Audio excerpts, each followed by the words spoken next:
దేవుని పరిశుద్ధ నామమున వందనాలు. ప్రైజ్లాడండి.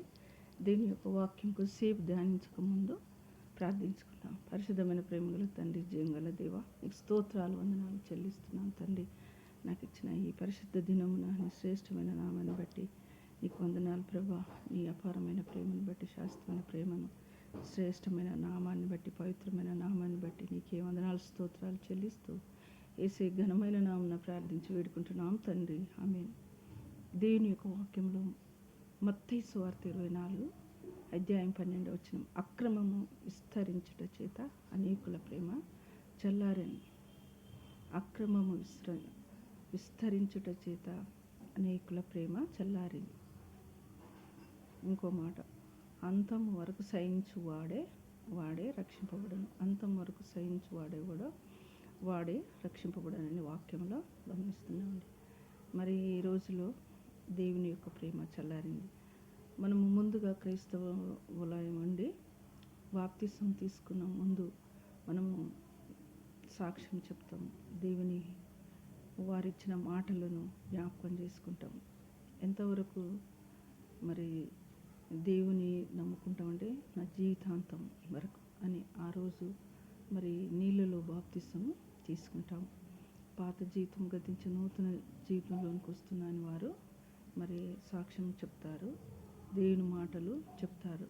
ఇక నుండి ఏ బాధ వచ్చినా, ఏ సమస్య వచ్చినా నేను ఇక నుండి దేవుని విడువను, మరి దేవునిలో ఉంటానని వాగ్దానం చేస్తారు. కానీ వారి ప్రేమ చల్లారుతుంది. తర్వాత వారు దేవుని మందిరానికి రాకపోవడము, దేవుని వాక్యం చదువుకోవడము, ప్రార్థన చేయకపోవడము, అనేకులకు దేవుని వాక్యం అందించకపోవడము, దేవుని సన్నిధికి రాకపోవడము, మరి దేవుని యొక్క ప్రేమ చల్లారుతుంది.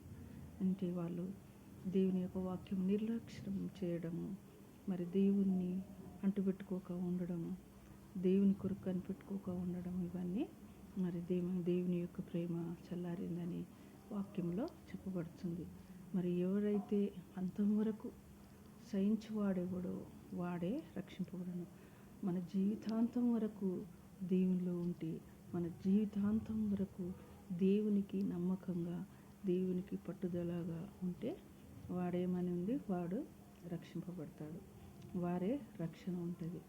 వారిలో నూతన జీవితం, వారిలో దేవుని యొక్క వెలుగు, వారిలో దేవుని యొక్క మహిమ ఉంటుంది. దేవుని వాక్యం మనకు ఇతరులకు అందించే వారముగా, ఇతరులకు మాదిరికరంగా మనము ఉండగలుగుతాము. కానీ మనము దేవుని యొక్క ప్రేమ లేకుంటే మనము మరి ఎప్పుడు బాధ, వారిలో నెమ్మది, సమాధానము ఉండదు అన్నట్టు. దేవుని ప్రేమ చల్లారిపోయినది అన్నట్టు. అందుకని దేవుని ప్రేమ మరి మనలో ఉండాలి. దేవుని వాక్యము పట్టుదలగా ఉండాలి. దేవుని యొక్క ఖడ్గం మనలో ఉంటే మరి ఇతరులను కూడా మనము రక్షణలోనికి తీసుకొని రాగలుగుతాము. మరి ప్రసంగి 5:1 ఏముందంటే, నీవు దేవుని మందిరంకు వచ్చినప్పుడు అశ్రద్ధగా ఉండొద్దు, నీ ప్రవర్తన బహు జాగ్రత్తగా ఉండాలని వాక్యంలో చెప్పబడుతుంది. అందులోనే నువ్వు దుర్మార్గ పనులు చేయొద్దు. కొంతమంది తెలియకని దుర్మార్గ పనులు చేస్తారు. నువ్వు అనాలోచనగా ఉండొద్దు. నువ్వు మరి నోటిని కాచుకోము.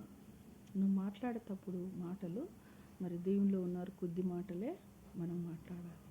దేవుడు ఆకాశం అందు ఉన్నాడు, మరి భూమి మీద మనం ఉన్నాము. దేవుడు ఆకాశం అందు ఉన్నాడు, మనం భూమి కింద మనము ఉన్నాము. కాబట్టి మన మాటలు, ఏ మాటలు మాట్లాడినా మనకు దేవుడు చూస్తాడు. మనం ఏ మాటలు మాట్లాడుతున్నామో, మరి దేవునికి ఇష్టమైన మాటలు మాట్లాడుతున్నామా, దేవునికి ఇష్టం లేని మాటలు మాట్లాడుతున్నామా, దేవుడు ఆకాశం నుండి మనల్ని చూస్తున్నాడు, మనల్ని గమనిస్తున్నాడు. మనము ఆయన బిడ్డలము, ఆయన సొత్తు. మన పేర్లన్నీ జీవ గ్రంథంలో ఉన్నాయి. కాబట్టి మనము మరి మన దేవుని ప్రేమ చల్లారకుండా ఉండాలి. అక్రమము విస్తరించడం అంటే, అక్రమం అంటే మరి దేవునిలో ప్రేమ లేకపోవడము, అక్రమం మాటలు, మరి చెడ్డ మాటలు, అబద్ధము, మోసమైన మాటలు మరి మాట్లాడము, అనాలోచన మాట్లాడము, ఇవన్నీ మరి అక్రమం చేత విస్తరించుట చేత అనేకుల ప్రేమ చల్లారింది. అందుకని మనలో దేవుని యొక్క ప్రేమ ఉండాలి, దేవుని యొక్క వాక్యం ఉండాలి, దేవుని యొక్క పట్టుదల ఉండాలని మరి కొద్ది మాటలు చెప్పుచూ నేను ముగిస్తున్నాను. దేవునికి వందనాలు.